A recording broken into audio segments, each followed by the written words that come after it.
अस्सलाम वालेकुम बच्चों, क्या हाल है। आज का हमारा टॉपिक है एरोमेटिसिटी। एरोमेटिसिटी क्या है? इंट्रोडक्शन से स्टार्ट करते हैं। एरोमेटिसिटी हमारे पास एक फिनोमिना है जिसे हम यूज करते हैं। एरोमेटिसिटी एरोमेटिसिटी क्या है? हमारे पास एक फिनोमिना है जिसे हम यूज करते हैं किस चीज के लिए? Which is used to describe क्या? Unique properties. Unique properties properties किस चीज की? Benzene. Benzene and benzenoid compounds. Introduction में हमारे पास है aromaticity is a characteristic which is used to describe unique properties of benzene और बेंजीनॉइड कंपाउंड। हमें पता है जब हम एरोमेटिसिटी की बात करते हैं तो हमारे पास मोस्ट इंपॉर्टेंट एग्जांपल जो आती है वो हमारे पास आती है बेंजीन रिंग। ठीक हो गया। इसकी यूनिक प्रॉपर्टीज को हम जब डिस्क्राइब करते हैं तो वो एरोमेटिसिटी की हेल्प की वजह से करते हैं। ठीक हो गया। अब हमारे पास हमारे माइंड में फर्स्ट क्वेश्चन जो आता है अकॉर्डिंग टू दिस कॉन्सेप्ट कि सर हमारे पास ये यूनिक प्रॉपर्टीज जिसकी आप बात कर रहे हैं वो कौन सी हैं? ठीक हो गया। तो इन यूनिक प्रॉपर्टीज की हम बात करते हैं। फॉर एग्जांपल मेरे पास एक छोटी सी एग्जांपल है कि मेरे पास मैं यहां लिखता हूं CH2 डबल बॉन्ड CH2। ठीक हो गया। मैं इसके रिएक्शन करवाता हूं कुछ कंपाउंड्स के साथ। लाइक मेरे पास इधर मैं करवा देता हूं Cl2। नेक्स्ट हमारे पास इधर HBr और एक और रिएक्शन करवा देते हैं हम जिसमें हम यूज करते हैं H2O और साथ H2SO4। ठीक हो गया। अब मैं रिएक्शन करवाता हूं इसका तो हमें पता है ये एक अनसैचुरेटेड कंपाउंड है। ठीक हो गया। इसमें डबल बॉन्ड मौजूद है। तो जब मैं इसका रिएक्शन करवाता हूं तो मेरे पास आता है CH2 सिंगल बॉन्ड CH2 और यहां पे 2 क्लोरीन लग जाते हैं, डाइक्लोरोइथेन। बट जब मैं इसका रिएक्शन इससे करवाता हूं तो मेरे पास आता है CH3 सिंगल बॉन्ड CH2OH और लास्ट में HBr के साथ CH3 CH2Br। ठीक हो गया। ये हमारे पास अनसैचुरेटेड कंपाउंड्स के रिएक्शंस हो गए। ठीक हो। जब हम इसकी क्लोरीनेशन करवाते हैं या इधर हमने इसकी हाइड्रोजनेशन करवाई, ठीक हो गया, तो ये हमारे पास रिएक्शंस आकर हो गए। बट जब हम बेंजीन रिंग की बात करते हैं, जब हम बेंजीन रिंग की बात करते हैं तो यही हमारे पास कंडीशन सेम है। लाइक मैं इधर लिख देता हूं बेंजीन रिंग, ये हमारे पास है और इधर मैं ये सारे रिएक्शंस लिखता हूं। इधर लिख देता हूं H2O H2SO4 और इधर हमारे पास है Cl2 CCl4 साथ ले लेते हैं और इधर HBr। ठीक है। अब आप लोगों को पता है कि मैंने पीछे एक रिएक्शन किया जहां मैंने अनसैचुरेशन दिखाई आप लोगों को और वो रिएक्शन हुआ। यहां बेंजीन रिंग में भी हमारे पास इधर अनसैचुरेशन है, डबल बॉन्ड मौजूद है। जी बिल्कुल मौजूद है सर। तो हम इसका रिएक्शन जब करवाते हैं तो हम देखते हैं कि यहाँ पे कोई रिएक्शन नहीं होता, यहाँ पे तीनों में कोई रिएक्शन नहीं होता। तो इन तीनों में रिएक्शन नहीं होता। बट जब हम इसी का रिंग का रिएक्शन हम करवाते हैं, यहां पे मैं लिख देता हूं इधर, जब हम इसका रिएक्शन करवाते हैं Cl2 और साथ ले लेते हैं AlCl3। ठीक हो गया। तो जब मैं इसका रिएक्शन करवाता हूं तो यहां पर मेरे पास एक रिएक्शन आकर होता है जिसमें क्लोरीन जो हमारे पास यहां लग जाती है और साथ HCl लगता है। ठीक है। ये हमारे पास एक रिएक्शन हो जाता है। तो मैं आप लोगों को बताना ये चाह रहा हूं कि यहाँ पे यूनिक प्रॉपर्टीज क्या है। ठीक है। यूनिक प्रॉपर्टीज मतलब मैंने जब अनसैचुरेटेड कंपाउंड लिया पहले तो मैंने ये तीनों रिएक्शन करवाए। ठीक है। वो तीनों रिएक्शन का प्रोडक्ट हमारे सामने आया, हमने देखा प्रोडक्ट बन गया। लेकिन बेंजीन रिंग में भी अनसैचुरेशन है। यहां पे जब मैं रिएक्शन करवाता हूं तो ये तीनों रिएक्शंस नहीं होते बल्कि सब्स्टिट्यूशन रिएक्शन होता है। तो ये इस प्रॉपर्टीज को जस्टिफाई करता है। ये क्यों सब्स्टिट्यूशन हुई, बेंजीन ने सब्स्टिट्यूशन क्यों की, एडिशन रिएक्शन क्यों नहीं दिया, ऑक्सीडेशन क्यों नहीं हो रही बेंजीन की, KMnO4 के साथ करवाते हैं तो भी कोई रिएक्शन हमारे पास अकर नहीं होता। ठीक है। जब हम बेंजीन रिंग का KMnO4 के साथ करवाते हैं तो भी कोई रिएक्शन हमारे पास अकर नहीं होता, यहाँ पे भी। ठीक है, तो ये यूनिक प्रॉपर्टीज के बेंजीन में भी अनसैचुरेशन है, बट ये एडिशन रिएक्शन नहीं दे रही। ठीक है, सब्स्टिट्यूशन रिएक्शन दे रही है। क्यों दे रही है? Due to aromaticity. यही यूनिक प्रॉपर्टीज को हम एरोमेटिसिटी की बेस पे हम डिफाइन करते हैं। ठीक हो गया। सो एरोमेटिसिटी में नेक्स्ट जो हमारे पास टॉपिक डिस्कशन में आता है वो आता है resonance energy. Resonance energy, more the resonance energy, more the stability।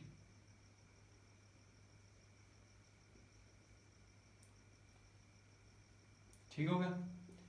अगर हमारे पास किसी कंपाउंड की रेजोनेंस एनर्जी ज्यादा होगी तो उसकी स्टेबिलिटी भी ज्यादा होगी। अब रेजोनेंस एनर्जी किस पे डिपेंड करती है? रेजोनेंस एनर्जी डिपेंड करती है रेजोनेटिंग स्ट्रक्चर्स पे। जितने ज्यादा रेजोनेटिंग स्ट्रक्चर्स होंगे उतनी ज्यादा रेजोनेंस एनर्जी होगी और उतना ही ज्यादा कंपाउंड हमारा स्टेबल होगा। एग्जांपल देखते हैं। फॉर एग्जांपल मेरे पास ये एक बेंजीन रिंग है। ठीक हो गया।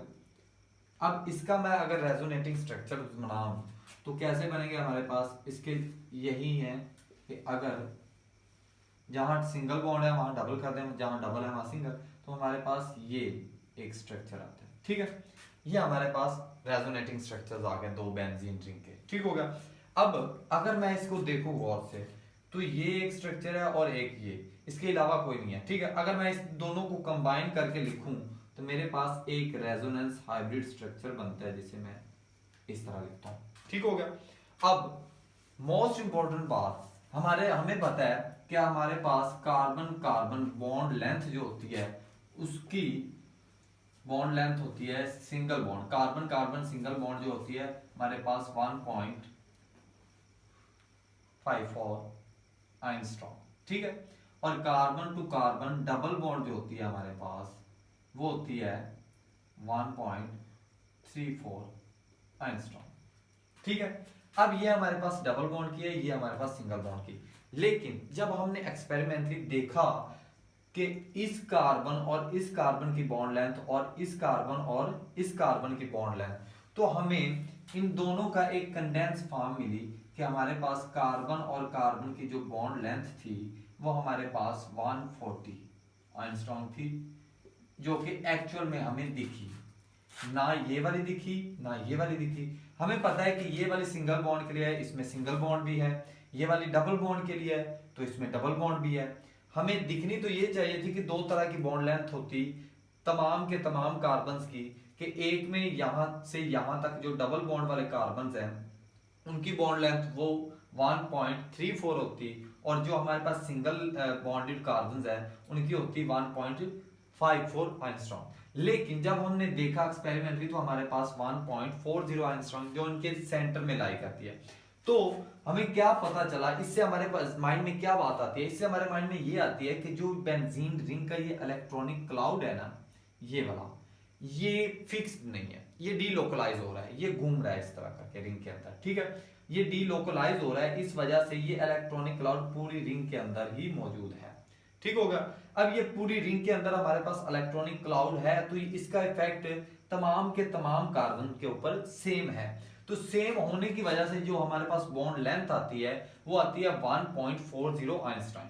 ये हमारे पास एक सिंपल में आप लोग देख लें कि अगर रेजोनेटिंग स्ट्रक्चर ज्यादा होंगे तो हमारे पास, हमें पता है कि रेजोनेंस एनर्जी ज्यादा होगी और रेजोनेंस एनर्जी ज्यादा होगी तो ज्यादा स्टेबल होगा कंपाउंड। देन हमने देखा कि हमारे पास ये दो रेजोनेटिंग स्ट्रक्चर्स हैं। अब इसमें हमारे पास अगर इलेक्ट्रॉन्स फिक्स्ड होते तो हमें दो तरह के ये बॉन्ड लेंथ मिलती है। लेकिन जब हमने एक्सपेरिमेंटली देखा तो हमें सिंगल ही एक 1.45 एंगस्ट्रॉम की बॉन्ड लेंथ मिली जो कि सभी कार्बन्स की सेम थी। इसका मतलब कि हमारे पास जो ये रेजोनेंस में इन्वॉल्व हैं, ये जितने भी इलेक्ट्रॉन्स हैं ये क्या है, रेजोनेंस में इन्वॉल्व हैं इसमें। ठीक होगा।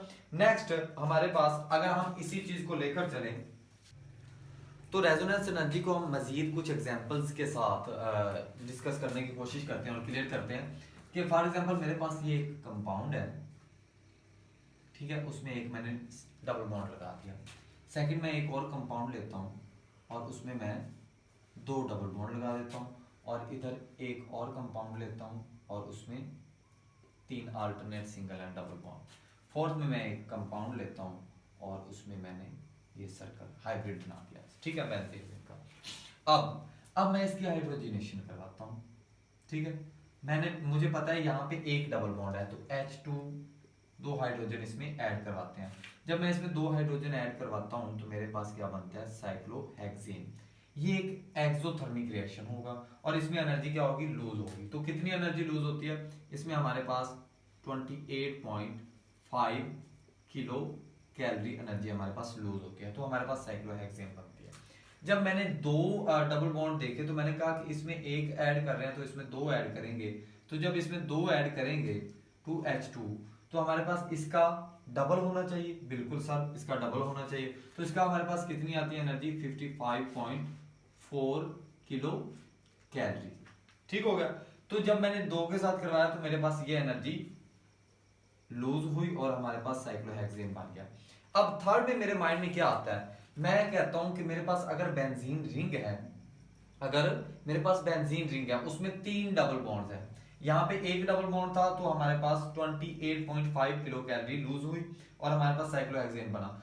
2 डबल बॉन्ड हुए तो हमारे पास 55.4 किलो कैलोरी लूज हुई और हमारे पास साइक्लोहेक्सेन बना। तो 3 डबल बॉन्ड में क्या होगा, इसका 3 गुना होगा, बिल्कुल सर 3 गुना होगा। तो मैं ये करता हूं तो मेरे पास 3H2 पॉजिटिव में ऐड करवाता हूं तो मेरे पास साइक्लोहेक्सेन बनती है और एनर्जी में क्या कहता हूं कि मेरे पास कितनी लूज होती है, 84.8, ठीक है, सॉरी 85.8 किलो कैलोरी ये एनर्जी लूज होती है। बट जब मैंने एक्चुअल में ये एक्सपेरिमेंट किया तो मैंने देखा मेरे पास एनर्जी जो है, मैंने 3H2 इसमें ऐड की है और एनर्जी कितनी लूज हुई हमारे पास, 49.8 किलो कैलोरी एनर्जी लूज हुई, हमारे पास साइक्लोहेक्सेन बन गया। अब अगर आप लोग देखें तो ये दोनों हमें सेम दिख रहे हैं, बिल्कुल सर ये सेम है। हमने हाइपोथेटिकल एक स्केच अपने माइंड में क्रिएट किया, क्या कि मैंने कहा कि सर अगर मेरे पास एक डबल बॉन्ड वाली रिंग है तो मैंने जो एनर्जी लूज की वो हमारे पास थी 28.5। डबल बॉन्ड वाली रिंग, अगर मैंने रिंग ली दूसरी जिसमें 2 डबल बॉन्ड थे तब मैंने करवाया रिएक्शन तो हमारे पास 55.4 किलो कैलोरी एनर्जी लूज हुई। तो मेरे माइंड में स्केच है कि सर अगर हम 3 वाले करवाते हैं तो हमारे पास इतनी होनी चाहिए, उसकी 3 गुना होनी चाहिए, सॉरी। तो लेकिन जब मैंने एक्चुअल में एक्सपेरिमेंट किया तो मेरे पास एनर्जी लूज हुई इतनी। तो इसका क्या रीजन था, इसका क्या रीजन है कि हमारे पास ये इतनी एनर्जी लूज हुई। सो इसका रीजन सिंपल में है, हमारे पास एरोमेटिसिटी एक्सप्लेन कर रही है। वो कैसे, हमें पता है कि हमारे पास जो ये इसमें इलेक्ट्रॉन्स हैं, यहां पे अगर हम देखें तो कंजुगेशन नहीं हो रही, यहां पे भी कंजुगेशन नहीं हो रही, लेकिन इसमें जो इलेक्ट्रॉन्स है हमारे पास ये डीलोकलाइज हो रहे हैं। क्या हो रहे हैं, डीलोकलाइज हो रहे हैं। डीलोकलाइजेशन की वजह से ये इसे स्टेबलाइज कर रहे हैं, ठीक है, और ये एनर्जी हमें कम लूज हो रही है यहाँ पे। अब हम इसे अगर हम ग्राफिकल रिप्रेजेंटेशन इसकी करना चाहें तो हम कैसे करते हैं। फॉर एग्जांपल मेरे पास ये एक ग्राफ है, मैं यहाँ पे लिख देता हूँ, ठीक हो गया, ये मैंने एक ग्राफ बनाया, ठीक है। अब मैं कहता हूं कि मेरे पास ये फर्स्ट वाला जो मॉलिक्यूल है इसकी एनर्जी थी इतनी, इसने लूज की, ठीक है, और साइक्लो इस वाले कंपाउंड ने इतनी एनर्जी लूज की, हमारे पास कितनी थी 28.5। सेकंड में कहता हूं कि मेरे पास जो कंपाउंड था उसने उससे ज्यादा एनर्जी लूज की और हमारे पास क्या आ गया 55.4 किलो कैलोरी इसने एनर्जी लूज की और हमारे पास कंपाउंड कौन सा था, 2 डबल बॉन्ड वाला, ठीक है। थर्ड में हमारे पास मैं कहता हूं कि ये हाइपोथेटिकली मैंने अज्यूम किया कि ये रिंग में जो इलेक्ट्रॉन्स हैं ये यहाँ पे मतलब फिक्स्ड हैं, ये कोई मूवमेंट नहीं कर रहे। ये हाइपोथेटिकल एक माइंड में मैंने स्केच बनाया कि ये फिक्स्ड हैं, ये मूव नहीं कर रहे, तो इसकी वजह से ये इतनी एनर्जी लूज करेंगे। तो वो कितनी थी हमारे पास, वो इससे ज्यादा थी, वो कितनी 85.8 किलो कैलोरी, और यहाँ पे मैं कह देता हूँ ये हमारे पास आ गया। बट जब मैं बेंजीन रिंग की बात करता हूँ जिसमें हमें पता है कि कॉन्जुगेशन होती है, डीलोकलाइजेशन होती है इलेक्ट्रॉन्स की, तो उसकी एनर्जी कितनी थी, वो यहाँ पे आके लाई करती है और वो एनर्जी हमारे पास है 49.8 किलो कैलोरी और हमारे पास ये हमारी बेंजीन रिंग आ गई, ठीक हो गया। अब हमें रेजोनेंस एनर्जी हम पढ़ रहे हैं तो हमें डेफिनेशन अगर हम उसकी करें तो रेजोनेंस एनर्जी होती क्या है। रेजोनेंस एनर्जी बिल्कुल आप लोग ये समझ लें कि एक डिफरेंस है एक्चुअल एनर्जी का और एक्सपेरिमेंटल। एक्चुअल जो में हमने जो की और जो हमारे पास अज्यूम्ड थी एनर्जी, उसके सेंटर में जो डिफरेंस आ रहा है वो हमारे पास क्या होता है, रेजोनेंस एनर्जी। क्या होती है, रेजोनेंस एनर्जी। फॉर एग्जांपल मैं कहता हूँ कि एक्चुअल में मेरे माइंड में मेरे माइंड में एक स्केच था कि हमने हाइपोथेटिकली अज्यूम किया कि इतनी एनर्जी ये लूज करेगा, लेकिन एक्चुअल में ये एनर्जी कितनी लूज हुई, इतनी। तो ये डिफरेंस है इन दोनों का, जो इन दोनों एनर्जीज का जो डिफरेंस होगा उसे हम क्या कहेंगे, रेजोनेंस एनर्जी। तो ये हमारे पास 36 आती है किलो कैलोरी। ठीक हो गया। ये हमारे पास ये जो डिफरेंस आ रहा है अज्यूम्ड एनर्जी में और एक्चुअल में, ये जो डिफरेंस होता है इसे हम क्या कहते हैं, इसे हम रेजोनेंस एनर्जी कहते हैं। और ये एनर्जी आप लोग ये कह लें कि ये कोई लूज नहीं होती, कोई गेन नहीं होती, ये एक हाइपोथेटिकली सिचुएशन होती है जो हम अज्यूम कर रहे हैं। ये ऐसा वैसा कुछ नहीं हो रहा होता। ठीक है, मैंने अज्यूम किया कि सर मेरे पास अगर 3 बॉन्ड होते तो इतनी एनर्जी लूज होनी थी, बट एक्चुअल में इतनी होती है। कितनी होती है, इतनी होती है 49.8 किलो कैलोरी। तो ये इन दोनों का जो डिफरेंस है जो मैंने अज्यूम किया था, वो डिफरेंस हम क्या कहते हैं, उसे हम कहते हैं रेजोनेंस एनर्जी। ये कोई रियल में नहीं होती, ये एक्चुअल हम अज्यूम करते हैं, हाइपोथेटिकल सिचुएशन अज्यूम करते हैं कि सर ऐसा हो रहा है या ऐसा हुआ है, ये होगा। मैं ये कह लूं, अगर सिंपल मैं कहूं कि हमारे पास ये एक एनर्जी है, ये एक एनर्जी है। ठीक हो गया। हमारे पास बेंजीन रिंग मैंने कहा कि फिक्स्ड है, यहाँ पे ये इलेक्ट्रॉन्स फिक्स्ड हैं और ये इलेक्ट्रॉन डिलोकलाइज कर रहे हैं। तो मेरे माइंड में एक स्केच आता है कि सर इन दोनों की जो एनर्जी थी इनका 3 गुना होगा। बिल्कुल सर होगा। तो जब मैं ये करता हूं तो 3 गुना नहीं होता, ये वाला होता है। तो इन दोनों का ये अज्यूम्ड वैल्यू और इस वैल्यू में जो डिफरेंस आएगा, जो हम अज्यूम कर रहे थे अपने माइंड में, वो डिफरेंस क्या होगा, 36 किलो कैलोरी, वो हमारे पास रेजोनेंस एनर्जी होगी। तो यहाँ पे आप लोग आई होप समझ गए होंगे कि रेजोनेंस एनर्जी क्या है और इसका क्या फीचर है। हमें पता है कि रेजोनेंस एनर्जी, ये वाली एनर्जी जितनी ज्यादा होगी, ये एनर्जी गैप जितना ज्यादा होगा उतना ज्यादा कंपाउंड क्या होगा, स्टेबल होगा। उतनी से एरोमेटिसिटी इसी चीज को एक्सप्लेन कर रही होती है। रेजोनेंस एनर्जी हमें पता है कि ज्यादा होगी तो क्या होगा, कंपाउंड ज्यादा स्टेबल होगा। आई होप आप लोगों को रेजोनेंस एनर्जी की यहाँ तक समझ आ गई। Thank you.